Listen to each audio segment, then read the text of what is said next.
ಒಂದು KPR sugar ಫ್ಯಾಕ್ಟ್ರಿಯಲ್ಲಿ ನಡೆದಿರುವಂಥ ಘಟನೆ ಇವತ್ತು ರೈತ ಆಗಿರುವಂಥ ಪೂಜಾರಿಯವರ ಒಂದು ಕಾಟದ ಒಂದು ಮಿಸ್ಟೇಕ್ ಕಾಲಾಗಿ ಕೆಲವೊಂದು ಸಂಘಟನೆಗಳು ಇದುವರೆಗೆ ಇವತ್ತು ಮಾಜಿ ತಾಲೂಕು ಪಂಚಾಯತಿ ಸದಸ್ಯರು ಆಗಿರುವಂಥ ಶಿವನಾಂತಣ್ಣ ಜಗತಿಯವರು ಮತ್ತು ನಮ್ಮ ಗ್ಯಾರಂಟಿ ಯೋಜನೆ ಅಧ್ಯಕ್ಷರು ಆಗಿರುವಂಥ ಅಶ್ವಥ್ ಬಳ್ಳಾರಿಯವರನ್ನು ತಮ್ಮೆಲ್ಲರನ್ನು ಉದ್ದೇಶಿಸಿ ಮಾತನಾಡಿದ್ದಾರೆ.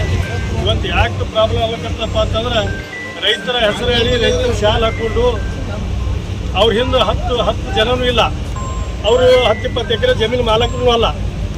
ಇಲ್ಲಾರ್ದಂಥವ್ರು ಇವತ್ತು ರೈತ ಸಂಘಟನೆಯಲ್ಲಿ ಹೋರಾಟ ಮಾಡ್ತೀನಿ ಅಂತೇಳಿ ಬಂದು ಈ ನಮ್ಮಲ್ಲೇ ಜಗಳ ಹಚ್ಚಿ ಮತ್ತು ಇಂಥ ಒಂದು ಜಗಳದ ಉದ್ಭವಿಸ್ತಾ ಇದ್ದಾರೆ. ಅವ್ರು ಕೆರೂರಲ್ಲವ ಇವತ್ತು ಅಲ್ಲಿ BJPಯಲ್ಲಿ ಪ್ರೆಸ್ ಮೀಟ್ ಮಾಡ್ತಾನೆ, ಇವತ್ತು ರೈತರ ಕಾಲಾಗಿ ಇಲ್ಲಿ ಹೋರಾಟಕ್ಕೆ ಬರ್ತಾನೆ. ಮತ್ತು ಇಂಥವರೆಲ್ಲ ರೈತ ಮುಖಂಡರ, ಇವರು ರಾಜಕೀಯ ಮಾಡೋರೆಲ್ಲ ರೈತ ಮುಖಂಡರಲ್ಲ. ತಾವೆಲ್ಲ ದಯವಿಟ್ಟು ರೈತರಲ್ಲಿ ಗಾಡಿ ಮಾಲಕರಲ್ಲಿ ವಿನಂತಿಯನ್ನು ಮಾಡ್ಕೊಳ್ತಾ ಇದ್ದೇವೆ. ಏನಾದರೂ ಸಮಸ್ಯೆ ಆದ್ರೆ ಈ 40 ಹಳ್ಳಿಯ ಭಾಗದ ಎಲ್ಲ ರೈತರು ಕಲ್ಕೊಂಡು ಇವತ್ತು ಶಾಣಪ್ಪಣ್ಣ, ಇವತ್ತು ಬಳ್ಳಾರಿಯವರು ತಾವೆಲ್ಲರ ಒಂದು ನೇತೃತ್ವದಲ್ಲಿ ಇವತ್ತು ಶಿವಾನಂದ ಜಗತಿಯಣ್ಣವ್ರು ಹೇಳಿದರು, ಏನೇ ಪ್ರಾಬ್ಲಮ್ ಆದರೆ 40 ಹಳ್ಳಿ ಜನರು ಎಲ್ಲ ರೈತರು ಕೂತ್ಕೊಂಡು ಆ ಸಮಸ್ಯೆ ಪರಿಹಾರ ಆಗಬೇಕು. ಬೇರೆದವ ಬೇರೆ ತಾಲೂಕವ ಬೇರೆ ಜಿಲ್ಲಾದವ ಬಂದು ಇಲ್ಲಿ ರಾಜಕೀಯ ಮಾಡೋದು ಬೇಡ, ಇಲ್ಲಿ ರೈತ ಸಂಘ ಹೋರಾಟ ಬೇಡೋದು ಬೇಡ.